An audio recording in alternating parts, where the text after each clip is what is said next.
warahmatullahi wabarakatuh. Yang terhormat kepada Bapak Studi Rizal selaku dosen pengampu mata kuliah Filsafat Islam, kami dari kelompok 5 kelas jurnalistik 3C mahasiswa UIN Syarif Hidayatullah Jakarta akan membahas materi tentang filsafat Al-Razi, diantaranya yaitu ada sejarah lahirnya Al-Razi, karya-karya Al-Razi, dan terakhir ada filsafat Al-Razi yaitu teori 5 kekal atau kadim, dan teori akal, kenabian, dan wahyu. Sebelum masuk ke dalam materi, izinkan saya untuk memperkenalkan anggota kelompok 5. Yang pertama, saya sendiri, Alivia Rizkianisa sebagai moderator. Yang kedua, ada Tripangga Wicaksono. Yang ketiga, ada Mutiah. Dan yang terakhir, Fadlan Robani. Baik, materi sejarah lahirnya Al-Razi akan dibahas oleh Mutiah. Waktu dan tempat dipersilahkan.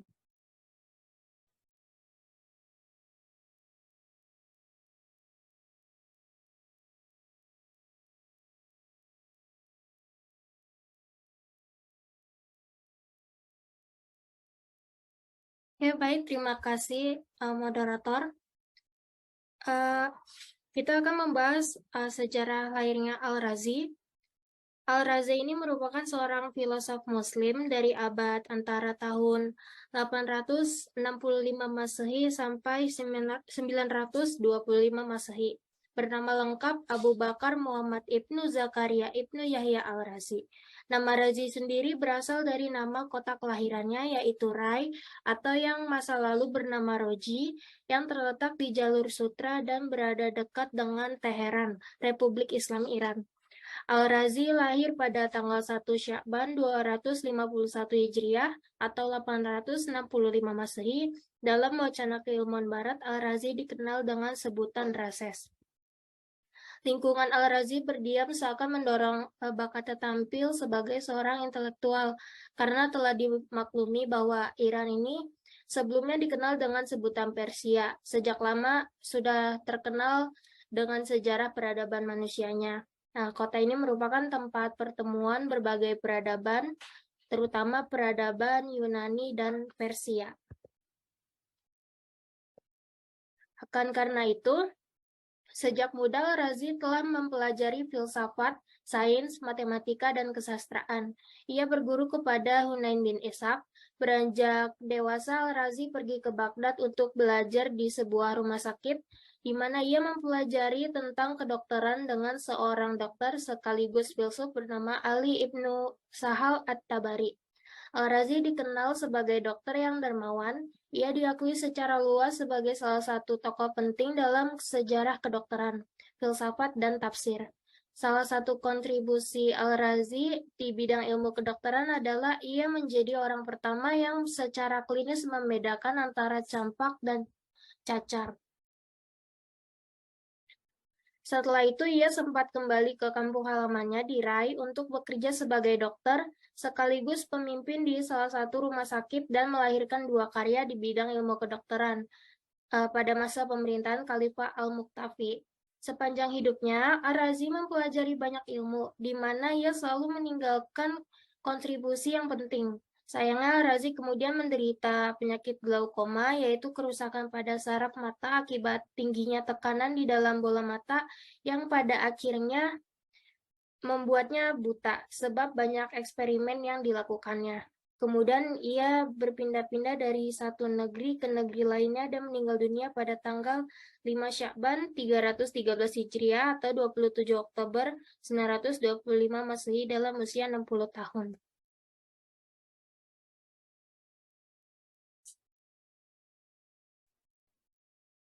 Baik, di sini saya akan membahas tentang karya-karya Al-Razi. Al-Razi adalah seorang yang memegang teguh kedisiplinan dalam bidang-bidang keilmuan yang ditekuninya, sehingga tidak mengherankan ia banyak menghasilkan karya tulis. Diperkirakan karya Al-Razi mencapai lebih dari 200 buah karya tulis dalam berbagai bidang keilmuan, yaitu kedokteran, ilmu-ilmu alam, dan filsafat atau ketuhanan, yang berbentuk ensiklopedia, buku atau kitab, maupun risalah. Namun banyak karya-karya tersebut yang hilang sehingga sulit mencantumkan nama buku dan isinya satu persatu. Berikut beberapa buku yang ditulis oleh Al-Razi di antaranya. Yang pertama ada kitab Al-Hawi fi Al-Tib, merupakan ensiklopedia ilmu kedokteran yang dikenal di Eropa sebagai Liber Continens. Buku ini tersebar luas dan menjadi buku pegangan utama di kalangan kedokteran Eropa sampai abad ke-17 Masehi. Yang kedua ada kitab Al-Mansuri fi Al-Tib, merupakan buku singkat dari ilmu kedokteran yang ia tulis untuk penguasa Al-Rai, yaitu Abu Shalih Al-Mansur Ibnu Ishaq sekitar tahun 903. Buku ini ada 10 jilid yang disalin ke dalam berbagai bahasa barat sampai akhir abad ke-15 Masehi.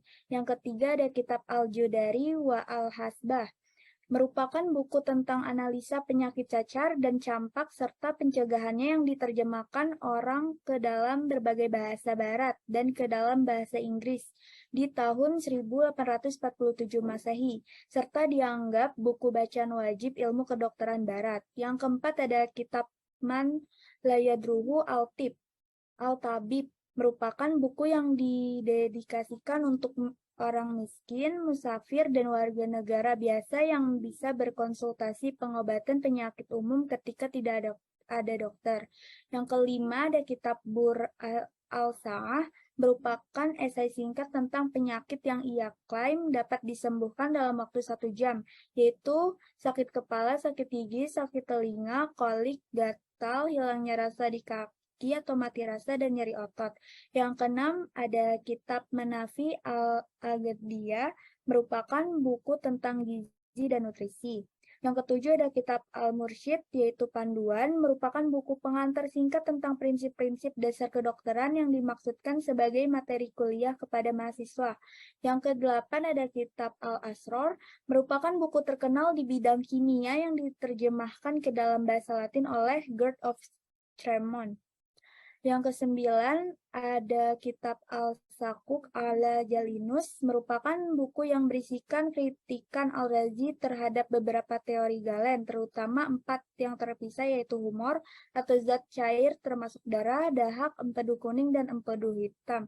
Dan terakhir buku-buku dalam bidang filsafatnya yaitu ada Al-Tib Al-Ruhani, Al-Sirah Al-Falsafiyah, Amarah Al-Iqbal Al-Dawalah, kitab Al-Lazah, kitab Al-Ilmu Al-Ilahi, Maqalah fi Maba'at Al-Tabiyah, Al-Sukuk Al-Proclus. Sebagian karya tulisnya telah dikumpulkan menjadi satu kitab, yaitu berjudul Al-Rasail Filsafiyat.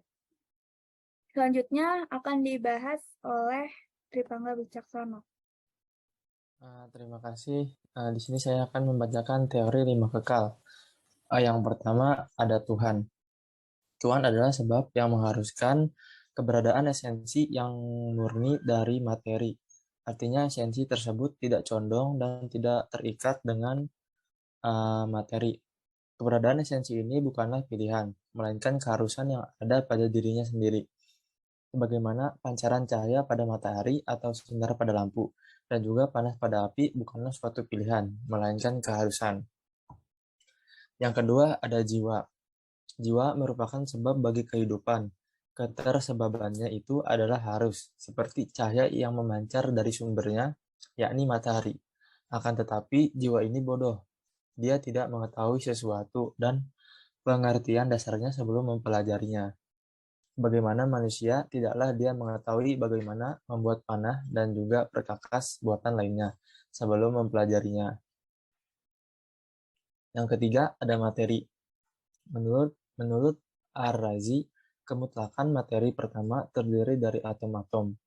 Setiap atom mempunyai volume yang dapat dibentuk, dan apabila dunia ini dihancurkan, maka ia akan terpisah-pisah dalam bentuk atom-atom. Dengan demikian, materi berasal dari kekekalan, karena tidak mungkin menyatakan suatu yang berasal dari ketiadaan sesuatu. Yang keempat, ruang. Menurut Ar-Razi, ruang adalah tempat keadaan materi. Beliau mengatakan bahwa materi adalah kekal. Dan karena materi itu mempunyai ruang yang kekal, bagi Ar-Razi, ruang terbagi menjadi 2, yakni waktu universal atau mutlak dan waktu tertentu atau relatif. Ruang universal adalah tidak terbatas dan tidak tergantung kepada dunia dan segala sesuatu yang ada di dalamnya. Sedangkan ruang relatif adalah sebaliknya. Yang terakhir ada waktu. Adalah substansi yang mengalir. Ia adalah kekal. Ar-Razi membagi waktu menjadi dua macam, yakni waktu mutlak dan waktu relatif. Waktu mutlak adalah keberlangsungan. Ia kekal dan bergerak. Sedangkan gerak relatif adalah gerak lingkungan-lingkungan, matahari dan bintang gemintang. Nah, selanjutnya akan dibacakan oleh Fadlan. Baik, di sini saya akan menyampaikan materi tentang akal, kenabian, dan wahyu filsafat dari Ar-Razi. Bagi Al-Razi, penerimaan ajaran-ajaran yang dibawa para nabi tak lebih dari sekadar tradisi dan akibat dari kekuasaan yang dimiliki para pemuka agama atau karena terpengaruh oleh berbagai upacara keagamaan yang menarik perhatian orang yang taraf pemikirannya masih sederhana. Sekurang-kurangnya ada teori-teori dari Al-Razi. Yang pertama itu ada segala keputusan harus sesuai dengan akal serta tidak boleh dihakimi oleh selainnya. Kemudian yang kedua, Al-Razi mengingkari eksistensi wahyu dan kenabian. Kemudian yang ketiga, baginya penerimaan ajaran-ajaran yang dibawa para nabi tak lebih dari sekedar tradisi yang dan akibat dari kekuasaan yang dimiliki para pemuka agama. Terus juga saya akan membacakan 3 alasan yang dikemukakan Al-Razi kenapa ia menolak kenabian. Yang pertama, akal sudah cukup untuk membedakan antara yang baik dan yang buruk, bermanfaat atau tidak, dan dapat mengatur dirinya dan mengetahui Tuhan. Kemudian yang kedua, tidak ada keistimewaan bagi seseorang untuk mengatur dan membimbing orang lain karena setiap manusia dilahirkan dalam keadaan yang sama. Perbedaan manusia bukan karena pembawaan alamiah, akan tetapi karena pengembangan dan pendidikan masing-masing manusia. Yang ketiga, ajaran di bawah para nabi itu saling bertentangan. Mereka menjunjung tinggi ajaran nabinya masing-masing sehingga terjebak dalam kefanatikan dan menolak ajaran nabi yang lain. Pada akhirnya menimbulkan pertentangan, bahkan pembunuhan. Oke, mungkin itu alasan dari Al-Razi. Next slide.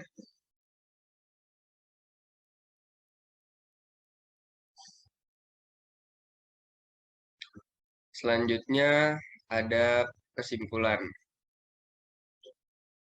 Kesimpulannya adalah Al-Razi, seorang filosof muslim dan juga ilmuwan terkenal kelahiran Rai, Teheran, Iran. Kemasyhuran Al-Razi sebagai seorang dokter tidak saja di dunia timur, tapi juga barat. Dalam metafisikanya, ia memiliki pemikiran 5 kekal dan akal, kenabian, dan wahyu. Menurutnya, akal adalah karunia Allah yang terbesar untuk manusia. Dengan akal, manusia dapat memperoleh manfaat sebanyak-banyaknya, bahkan dapat memperoleh pengetahuan tentang Tuhan. Karena itu, manusia tidak boleh menyia-nyiakannya dan mengekang ruang gerak akal, tetapi memberi kebebasan sepenuhnya dalam segala hal. Pandangan Al-Razi yang mengkultuskan kekuatan akal tersebut menjadikan ia tidak percaya kepada wahyu dan adanya nabi sebagai diutarakan dalam bukunya Nakot al-Adian au fi al-Nubuwah atau kritik terhadap agama-agama atau terhadap kenabian. Menurutnya, para nabi tidak berhak mengklaim dirinya sebagai orang yang memiliki keistimewaan khusus, baik pikiran maupun rohani, karena semua orang itu adalah sama dan keadilan Tuhan serta hikmahnya mengharuskan tidak membedakannya antara seseorang dengan yang lainnya. Oke, mungkin sekian dari kelompok kami. Selanjutnya, saya serahkan kepada moderator.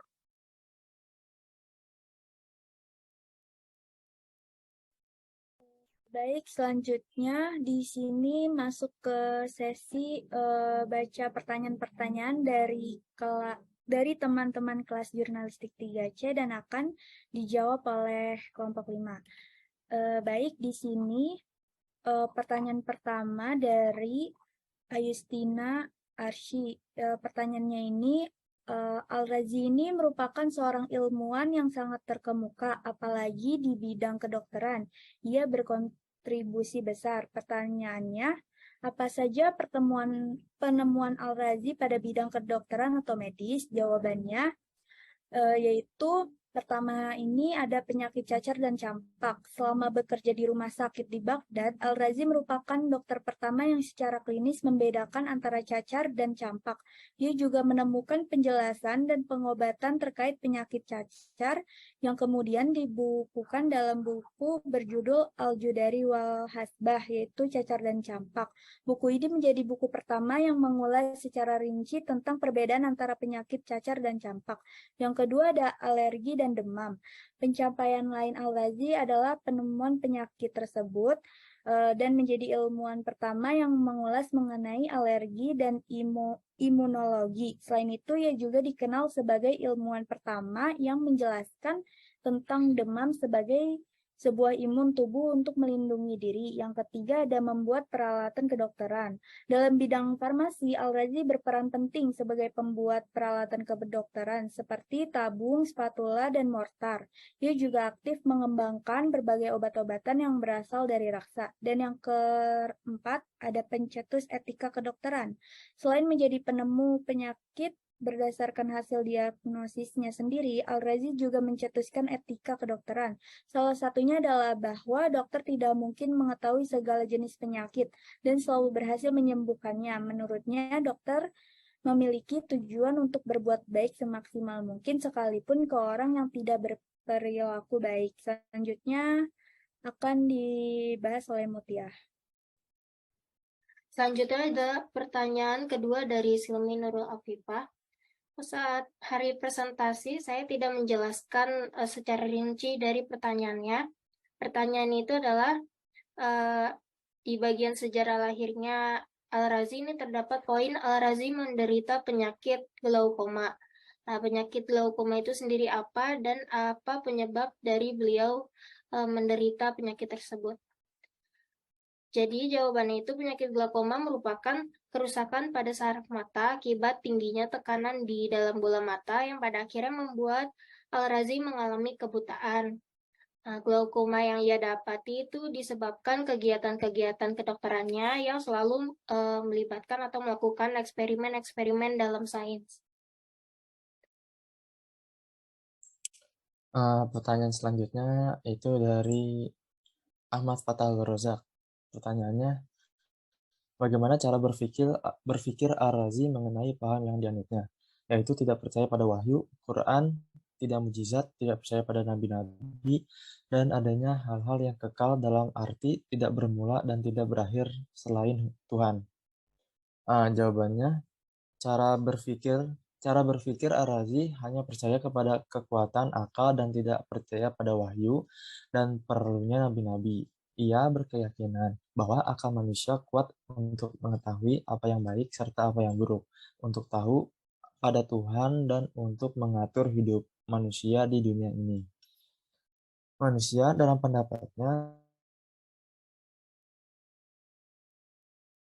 besarnya, dan perbedaan timbul karena berlainan pendidikan dan berlainan suasana perkembangannya. Nabi-nabi menurut pendapatnya membawa kehancuran bagi manusia dengan ajaran-ajaran mereka yang saling bertentangan. Bahkan ajaran-ajaran itu menimbulkan perasaan benci-membenci di antara umat manusia yang terkadang meningkat menjadi peperangan agama. Pertanyaan selanjutnya dari Ismi Istiqomah. Pertanyaannya, apakah kedudukan akal dan wahyu itu bertentangan? Jawabannya, kalau menurut pendapat Al-Razi, akal merupakan substansi yang sangat penting yang terdapat dalam diri manusia sebagai cahaya atau nur dalam hati. Nah, cahaya ini tuh menurut Al-Razi bersumber langsung dari zatnya, sebagai utusan untuk menyadarkan manusia dari kebodohan. Al-Razi dikenal sebagai seorang filsuf rasionalis murni. Allah memberi manusia akal sebagai anugerah terbesar, karena dengan akal manusia dapat mengetahui hal-hal yang tersembunyi. Dengan akal pula kita memperoleh pengetahuan tentang Tuhan. Akal juga membedakan manusia dengan binatang. Segala keputusan harus sesuai dengan akal serta tidak boleh dihakimi oleh selainnya. Nah, maka dari itu manusia nggak boleh untuk menyanyiakan dan mengekangnya, malah harus memberinya kebebasan dalam segala hal. Karena jika tidak ada akal, maka sama halnya manusia dengan binatang atau orang gila. Al-Razi juga memiliki kecenderungan empirik dalam memandang seluruh objek filsafat. Bergantung pada akal adalah yang baik. Terkait dengan sikapnya yang terlalu mendewakan akal, ia menolak semua pemikiran yang irasionalis. Sampai banyak muncul asumsi negatif bahwa Al-Razi mengingkari eksistensi wahyu dan kenabian. Kemudian laporan-laporan ini dicatat oleh Abu Hatim Ar-Razi dalam bukunya yang berjudul Hidup Sezaman dengan Al-Razi dan Memusuhinya. Akibatnya banyak musuh dan sehingga reputasinya rusak.